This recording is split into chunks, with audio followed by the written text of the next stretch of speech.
Hey guys, Ford360 here, and today we got a piece of equipment here. I forget what it's called. It'll say so in the video title.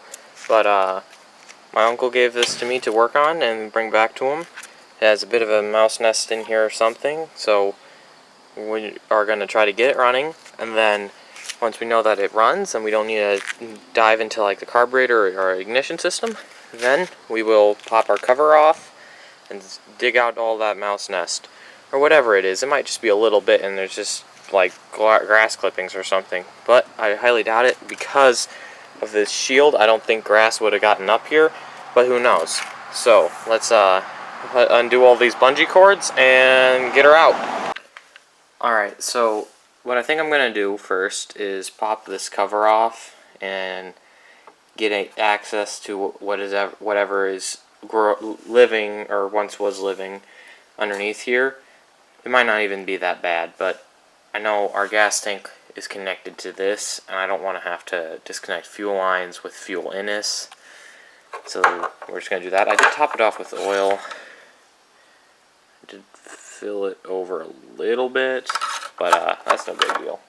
It'll burn it off at worst. But, yeah. See, warning. Add engine oil before starting. So I don't know, maybe I guess they knew this thing burned oil from a factory. Who knows? Wouldn't that be funny? They did go down quite a bit in their quality, so would not be surprised if that was a problem. But let's pop this off and gain access to everything underneath. Alright, got this off, and yes, it is connected to there with the fuel tank, this whole part. So I need to just unbolt the rest of this. There's one bolt holding the dipstick tube on, and a couple bolts up here. I don't think this is attached to the cylinder head here. I'm not feeling anything else other than these two bolts down here, so really not too difficult. Well, yeah, I think it was a good thing I took this cover off, because yeah, that would have not been fun, firing that up and having that all here. Just, yeah, this would have shredded a whole bunch of stuff up. That would not have been good. Yep, mouse got in it. I've seen this thing happen before with something very similar. Still a Briggs, but it was on a different piece of equipment. I believe it was a log chopper. Log shredder? No. It was the same type of deal. Mice got in it. It was bad. I don't think anybody's home currently, but yeah. And it was stuck to the top of there too, probably because of a bunch of mouse crap. You didn't see it rusted where it was all there because of moisture. I wonder if that coil potatoed itself or not. Probably should check. Since we have stuff apart, and I was just looking over at the fuel line. The fuel line is no bueno. So there's some things we gotta do to get this thing to go. Kind of regret putting more oil in it now. It might not even be any good. Who knows? Alright, so we got this whole area cleaned out. You can see in here it's very cruddy and stuff, and it's got this weird buildup on there. It's probably just a bunch of corrosion like over here. And I'm a little afraid of our coil now, because with all this condensation and everything around here, really rusted up stuff. So if we don't have spark, I'm going to clean off this contact here, pop this off, coil off, clean up the contacts on there as well. It has worked for me in the past on 3-horse Briggs. It hasn't worked on other things as well, admittedly, but sometimes the coil can be fine, and then just it builds up rust and it doesn't work. But I am skeptical now, for sure, with all that condensation around it. Now, I've seen these coils look even worse and work, but it's just hit or miss with these. It's just, you never know. And, you know, I'm a little afraid that that key might have fallen off, it was sheared too. Not that there's any reason for me to worry that it is, but I've had to pop a flywheel off of an engine at school, and it came apart in pieces because it's sheared, and it's an aluminum flywheel. So I'm just hoping nothing there is broken, because then we're gonna really need a different engine, because it would not be worth finding a new flywheel for this. It would just be better to find a new engine, brand spanking new, like a Predator motor or something, because they do make lawnmower style motors like these. But anyways, we're gonna pop our spark plug out, and I do have my bore scope that I want to use and see what our bore looks like, if there's heavy scoring or anything, get a condition of what the motor is like, and keep plugging away. Alright, so we got the bore scope out, and here's the plug that came out of it. It does look a little oil soaked if I can focus on it. But there's that. It should be just fine for running with this. And it'll look a lot different once it burns off all of the wet stuff that's on it. And if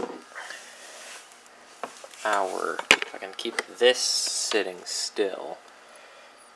Those are our valves there. And over here is our piston. Doesn't look like there's a bunch of oil at the bottom or anything. So, maybe a little bit, but not overall. Not bad. Probably wouldn't hurt to spray some in there though, who knows. And we are going to put our coil back on and gap it and everything, and see if we can't spin this over by hand quick enough to get spark. Normally you should be able to do that, but if it's weak, you won't, and it'll definitely be noticeable. So let's get this working. Alright, so we do have spark. I don't know if you can see that, but we do have spark. So we're going to put this back in here, and we're going to spray a little bit of carb cleaner in through the intake. We're going to also see what our air filter looks like while we're at it.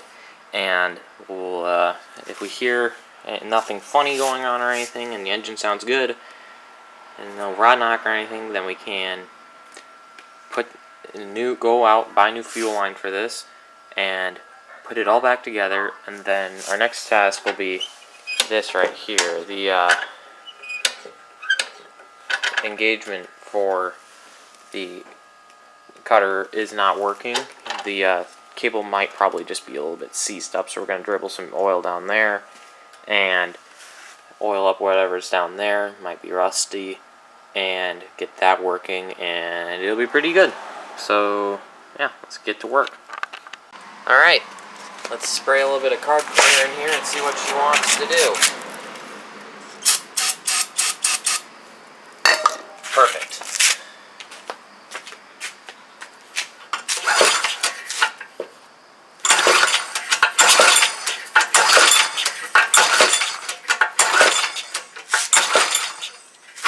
That's weird.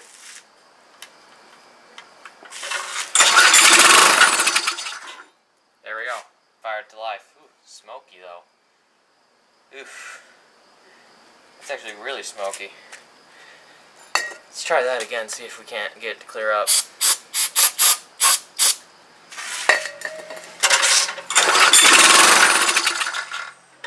Gotta be quicker.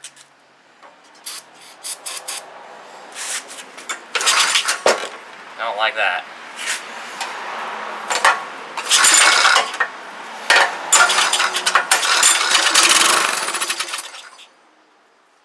Well, it runs. That's all we need to know to justify getting fuel line for it.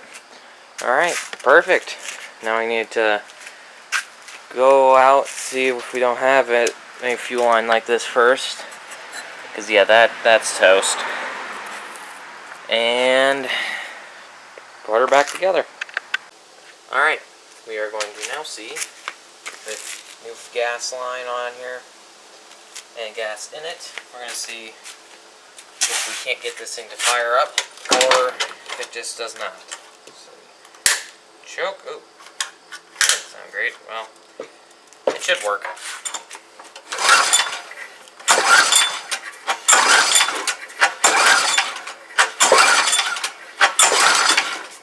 I think carb cleaner is going to be our friend for this.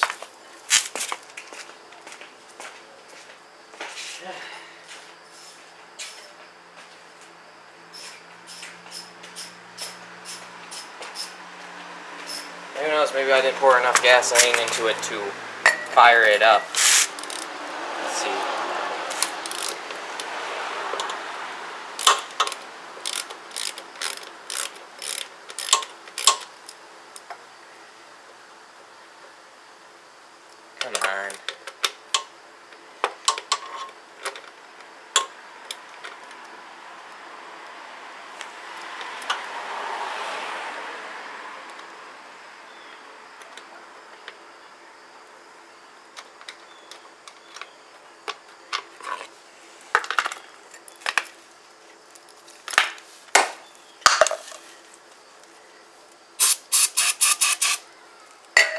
that doesn't start and keep running, I don't know what will.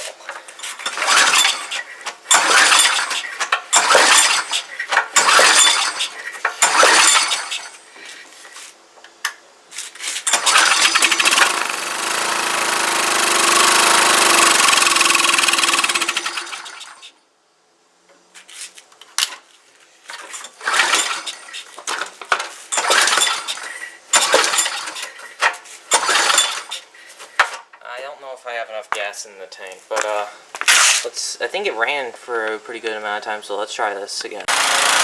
Well, there it is! Smoking pretty bad. Not running right.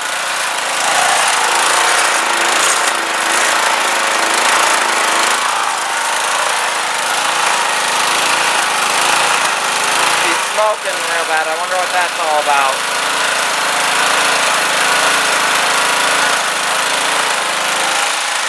Woo! Here, let me push this out farther.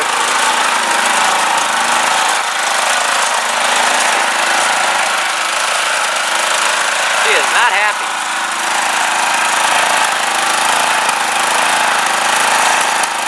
I'll let this run for a while, see if I can't get it to clear up.